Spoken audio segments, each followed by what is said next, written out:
kita menyaksikan podium bagi MSBK 1000. Kita saksikan sedikit highlight bagi perlumbaan tadi. Jadi perebutan di antara Lachlan Epis dan juga Adam Nordin di belakang ketika 5 pelumba ini masih lagi rapat kedudukan. Tapi selepas itu 3 pelumba di depan yang mula lari jauh dengan Azroy Hakim Anwar yang berada di depan ini ketika Lachlan Epis yang terkeluar dari perlumbaan. Dan selepas itu kita nampak bagaimana Azroy mengawal perlumbaan berada di depan, meninggalkan cubaan beberapa kali cuba dilakukan oleh Kasma untuk melepasi, tapi dia berjaya untuk menutup ruang. Kita nampak ketika cuba lepas, tapi kelajuan yang ada pada jentera Azroy merampas kembali kedudukan di tempat yang pertama.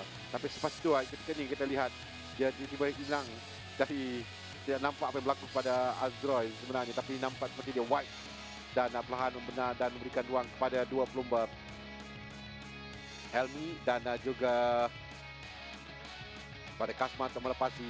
Dan seperti itu nampak dia agak perlahan dan Adam Nordin yang berjaya untuk melepasi Azra Hakim Anwar untuk naik tempat yang ketiga. Walaupun selepas itu kita nampak Azra cuba kembali mengejar, ketika sampai kata penamat dia tidak dapat untuk berada hampir dengan Adam Nordin. Sementara cubaan dilakukan oleh Helmi yang kata tadi, dia mencuba pada lap yang terakhir, tapi ada back marker yang ramai menyukarkan sedikit kedudukan bagi Helmi Azman yang kadang-kadang dia terlupa dia dalam jentera MSBK 1000 sekarang ini, dan membolehkan Kasma untuk catat kemenangan pertamanya musim ini. Helmi Azman di tempat yang kedua.